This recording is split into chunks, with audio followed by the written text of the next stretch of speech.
Hola, hola, hola, people. I am your girl, Kristen Nicole Mann, and I am back with another YouTube. And I'm excited about this one because today we will be talking about building a successful freelancer business. Yes. So I get this question a lot, and I was thinking about it the other day, and I was like, I should probably do a YouTube on what I actually do because I feel like if I tell people, they really wouldn't believe me. But the title would be freelancer.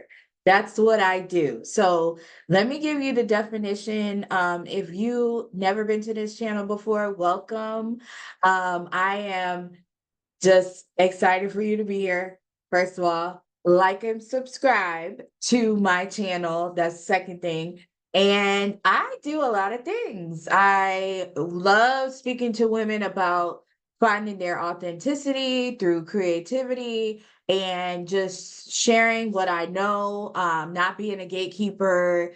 We don't do that over here. So I want to say welcome and let's get started. So, the definition of what a freelancer is, because you may or may not know, or you've heard someone say that they were one, and you're like, what is that?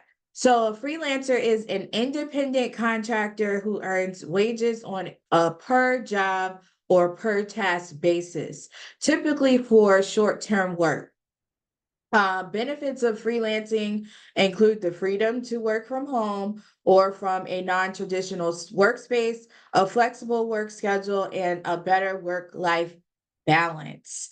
So let's talk about this because we're seeing more and more people become freelancers, become working from home contractors, become all these things. And it wasn't really popular, or let me not say popular, where I was in the environment that I was in, it wasn't popular. Like nobody was talking about being a freelancer. People in my family, they weren't freelancers. So to describe this to people and you get a confusing look, it's like makes you feel this small. If you don't know my background, I did not graduate college. I dropped out of college for journalism. I was going for journalism with a minor in business, and I just dropped out. I had my son. I was working at the time, full time at a law firm.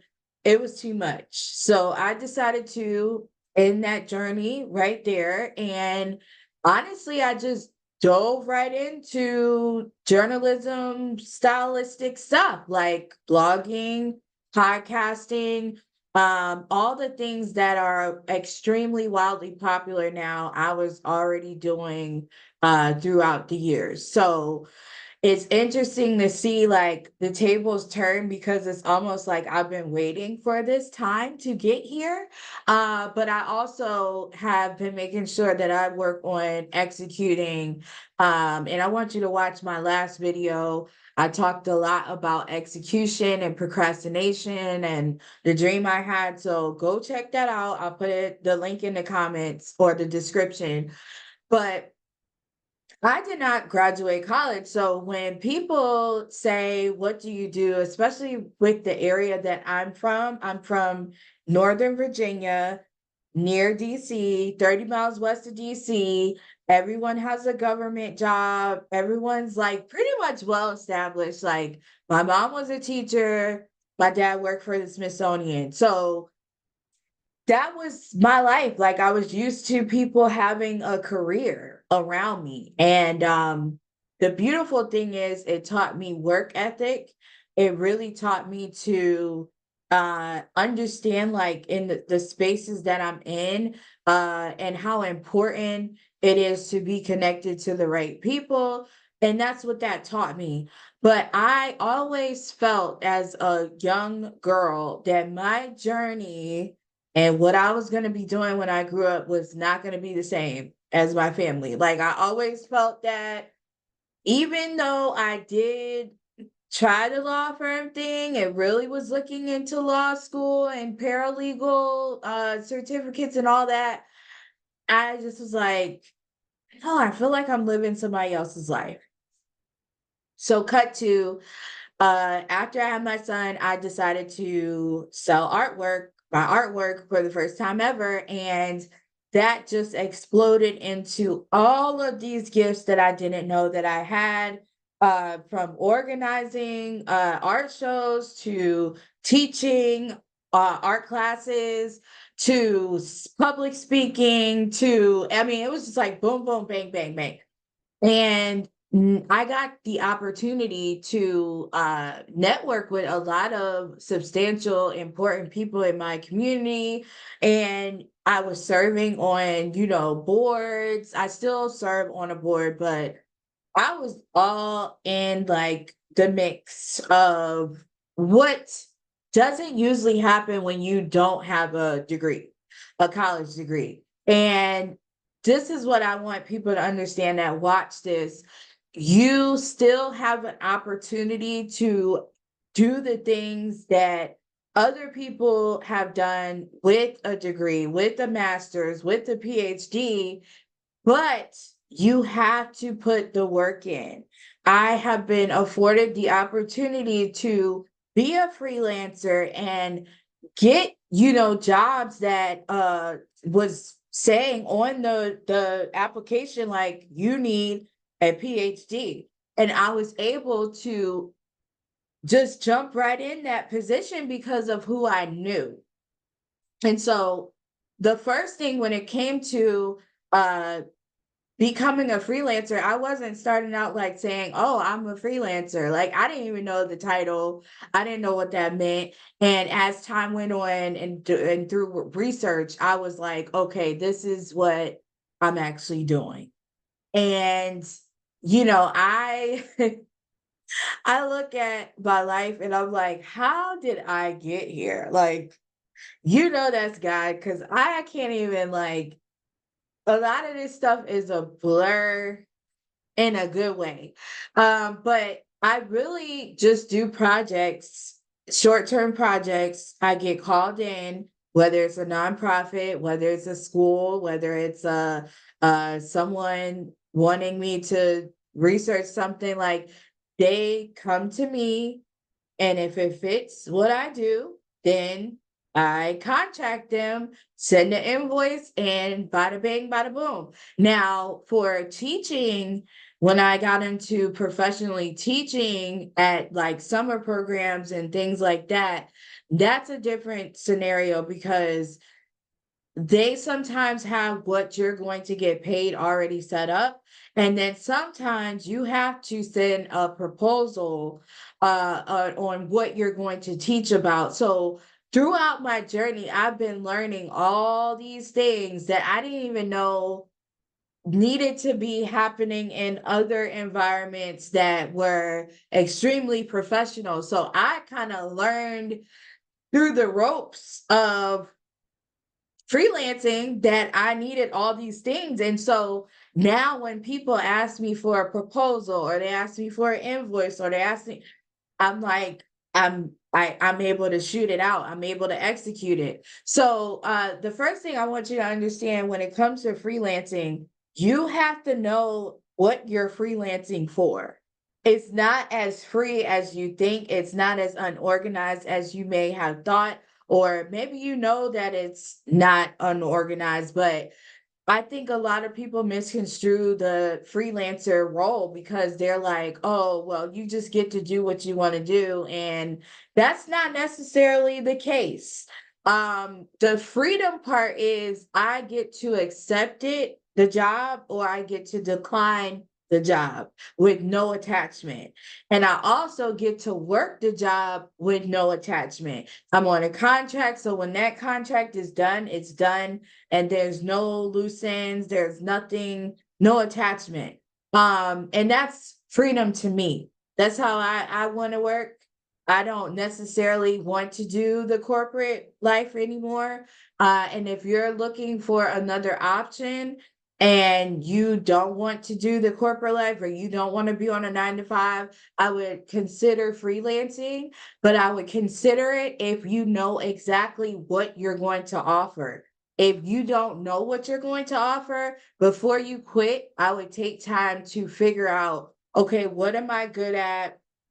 What do I know how to execute on way better than other individuals? And not to say you're going to be, downing people, but entrepreneurship is a dog eat dog world, and you have to have thick skin in order to put yourself out there. Everyone's not going to like your services. Everyone's not going to like your prices. Everyone's not going to like what you propose. So you have to build thick skin to that really should be number one. You have to build thick skin to know exactly like how to handle responses when stuff doesn't go your way. Because when people think freelance is like, oh, everything goes my way and my way or the highway, you have to be, I mean, just thick skin. And the second thing, know what your services will be. You don't want to get caught up in the rat race when you're supposed to be in freedom. You don't want to get caught up in the rat race of, I'm going to do everything. You're going to be very tired. So specialize in something. Let that be the door opener, and then you can come in with the other stuff, and they may, you could upcharge, or you could, say, hey, if you know anybody that also needs XYZ, I do that as well. Third thing is negotiating. Okay. You have to be good at negotiating. You are representing yourself as a freelancer. On my last video, I talked about confidence. You have to have confidence. Practice in the mirror, practice with people, do role play, do whatever you need to do. But this is not for someone that does not have confidence. This is not for someone that has low self-esteem, that's doubting, that's still on the fence. Like, this is not for that person. Because what you have to do is you have to stand 10 toes down on what you know how to do, what you're putting out there to market. Like, you have to market yourself. I don't have a company or a marketing company representing me. I have to get up and do this every single day. So, some of the things that you can do is you can gather contacts that you already have that are important, and they know a lot of people, and they may be a key asset in your community. Reach out to them and say, hey, I'm starting blah, blah, blah company, and I do this, and I would love for you to share or give people my contact information, tell them to contact me, and I can talk to them about what I do. Start there, because when you start thinking like, I got to get online and talk to people I don't know, you get overwhelmed. Some people get overwhelmed. That doesn't really overwhelm me, because I would honestly, I like meeting new people. I like talking to new people. That's why I don't mind posting every day. But I didn't start there. I started with, who did I know? What do they do? Do they align with what I'm trying to do? Do they know the people that align with what I'm trying to do? And start there and make a list of who you can contact. And then that list can start becoming like a list of companies, a list of local businesses, a list of just other places, people, places, and things that you can reach out to be a freelancer for short-term projects. And a little backstory, I worked at Volvo in the corporate in Greensboro, North Carolina. And what I didn't realize at the time, because this was after high school, and don't ask me why I was in Greensboro, North Carolina. I knew why, and I'm gonna tell you why. I had this bright idea that I was gonna go to North Carolina A&T to their journalism school because I love 106 in Park and I love that I forgot his name. He came from that school and we went on a tour, school tour and everything. I just can't believe I was doing that back then. But we went on a school tour and I really thought I was gonna go there. Yep, that was my dream. So I moved there before I got accepted, and I was like, okay, what I'm going to do to save money is I'm going to go to community college, then I'm going to transfer to A&T, and then I'm going to get a job. I had all these things planned out. So I ended up getting a temporary job at Volvo corporate. This was my first introduction to how corporate world works with like especially with people like it was shiesty in there, y'all, like, them people but they were all in cliques. They did not care about no temporary workers. They was giving us all these boxes of stuff to do, and I still have the girl on my Facebook till this day, the woman, because she was, I mean, she was an angel. I thank God that I was working with her because she would talk to me. She was older than me, but she would just encourage me every single day, and I would be like, I don't know what I'm doing down here. And so that was my first introduction to like a short term contract style type of job. And I'm telling you this because you never know what is setting you up for your future. And I love that job because I loved like the experience of going into a corporate space, dressing up and like doing something that's like out of what I felt like was out of my league. But it was a short-term contract. So I didn't know about none of that until I moved to Greensboro. Like I didn't even know temp agencies was a thing. And so that kind of prepared me for getting stuff done quicker, although it didn't last as far as long term because you always well, I don't want to say always, but in temp agencies, how it usually goes is that you get hired, and then there's a possibility sometimes with certain jobs that you can get hired full time. So we were kind of like that. We were two women in that limbo of we might get hired full time, we might not. But we were hired short term and we were supposed to be hired at Bank of America for a long-term job, and that fell through. And I was so devastated, y'all. I was so devastated when I'm telling you, y'all, prepare yourself. Don't ever rely on something someone said, that's something that's not set in stone. Always have a backup plan because I thought it was just gonna be rainbows and sunshine. Once we're done with Volvo, we were just gonna skip right over into Bank of America. I was gonna be making money. That didn't happen. The phone stopped ringing. I was going to the office. I was like, what is going on? They was like, we don't have nothing for y'all. And I had a whole apartment. I had a car. I had bills, electric, water. Like at 18, yeah, 18, my own apartment in Greensboro, North Carolina. So I've lived like 12 lives. This was before I had a child. This was before all of the stuff that I did.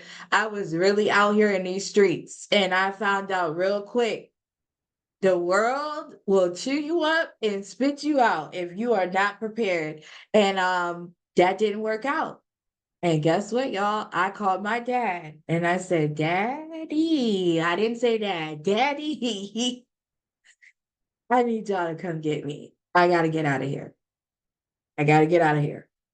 And they came and picked me up. My mom and my dad, they came and picked me up. I worked out something with this is how long ago this was. Because they would not do this now. They would probably charge me like 5,000 for what I did. I just literally left my apartment And the office kept calling me, and I just broke down and told them, I said, look, it's not working out.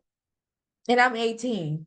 And I think the lady was like, she looked mean, but oh my God, she was such a blessing. She was such a blessing because she helped me just keep everything intact. So the people didn't know that I didn't live there. All I had to do was pay rent, and my rent was $500. Imagine if I had that now. That apartment now is probably over 1,000. But I had 2 bedrooms, y'all. See, this is how I'm in real time, I'm getting revelation. God will put you somewhere before you're prepared so that you understand who's running the show. I had a 2-bedroom apartment, y'all. We had the internet then. We had all this stuff was like bubbling up. Like we had MySpace, we had all this stuff, right? Do you know what I could have done if I was like where I'm mentally at now? And this is not a shoulda, coulda, woulda, but God showed me something in those times because I had pennies in my pocket, dust balls. The Volvo job ended. I had a car payment. Like I told you, I had all this stuff. And I was just in the parking lot one day. This is before I called my dad. And I think that was, yeah, I know that was the answer to that prayer I had in the parking lot. Cause I was like, God, I don't know what I'm gonna do. Like I was like, I did not have no money coming in. I wasn't doing no art. This was before the law firm. This was before I knew any of the skills that I had. And I look at the stuff I go through now is nothing like what happened in that time. I had nothing, y'all, coming in. No short-term job, no contracts, no freelance, nothing. I was like, what am I gonna do? And I was just praying in a parking lot. I had enough money to get like these chicken wings. That's yo, I gotta write a book on this. This chicken wing spot. If you lived in Greensboro, there was this chicken wing spot where you go and got fried chicken. It was like almost a food truck, but it was this little bitty setup. Them chicken wings was like the best. And I believe I had just enough to get those chicken wings. And I was like, I can't do this no more. I was sitting in the parking lot. I couldn't get a job at Bojangles. I couldn't get a job at McDonald's. I was like looking at the lowest of the low. I started out looking at office jobs, and then it was just like, because all I had on my resume was a consignment store that I worked at in high school up until that point. I didn't have no other experience outside of Volvo. So it was that and Volvo. And I was just shooting my applications out. Nobody was calling. Nobody was calling me. This is what I said to God. I remember I said I cannot do this no more. It wasn't no they thus thoueth. It was I cannot do this no more. I am tapped out. I don't know what to do. I don't know what direction you want me to go in, but I have nothing. What are we gonna do, God? I was so hurting. And I remember not too long after that, it wasn't the next day. I know it wasn't the next day, but not too long. It was probably a couple days only. I woke up one day and I said, are you out of your mind? You have parents. Go home. That was the thought, but I know that was God talking to me. I was like, Daddy, I called him on the way to work and I said, I can't do this no more. Please come get me. I don't know why. It was like a bubble pop, and it was like, why was I out here with nobody? Like I'm an orphan. He had to check me real quick, y'all. So I say all that to say that prepared me for what's happening now because back then I didn't know my worth. Now they still try to mess with me a little bit because I know people be trying to be funny. I'm gonna tell y'all something. People know who you are before you know who you are sometimes. And then after you find out, it bothers them. It bothers that you know who you are and whose you are. And they will try to test you. They don't even know they're being used by the enemy, but they will try to test you and make you feel like this. And, and just because, especially because I don't have a college degree, that don't mean nothing. I was actually going to finish college.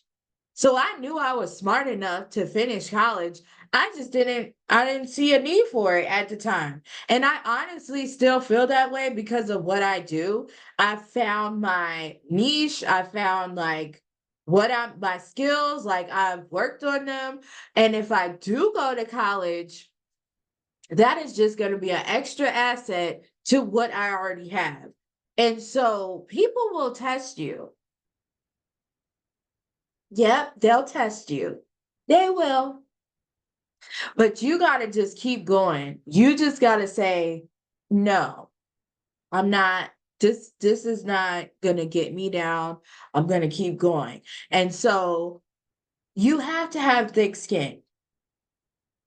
Remember what story I just told, which was like real life and real talk? I was struggling. I still think about that time that I was struggling. Like that was one of the worst times in my life. That was probably top 3 times. Yeah, if it wasn't number 1, it was definitely number 2 because that was rock bottom. And you're gonna have times where you still, like last year, what happened was a lot of my contracts, the short-term work was drying up. I mean, it was canceling left and right. All these people was calling. It was like, we're not doing this no more. Da, da, da. And it was like switching like overnight. People was canceling. And I had to really take and I put the video up on YouTube. I was like, I don't know the direction of my career, y'all. I don't know. Guess what? I'm here. I figured it out with God and we're here. But last year, just last year, I was like, what is going to happen? So you have to be careful of depending on the same thing. If you're going to become a freelancer, definitely go deep within and figure out what skills you have. If you're a good communicator, start communicating on YouTube. If you're a good typer, start blogging. If you know how to research for somebody. Do something that you are good at, but don't depend on the same things because industries are constantly changing. Everything is constantly changing. Don't get comfortable. Don't get comfortable. But I just wanted to say, if you want to go for it, go for it. But I'm telling you, it's hard work. You got to execute. You have to believe in what you're doing. You have to not care about the people that you went to high school with, you was, friends with, and because sometimes people don't like to see you change. And they're not bad people, but sometimes people feel you growing and they don't feel like they're a part of it no more. And so sometimes they get upset about that. And that's not your problem.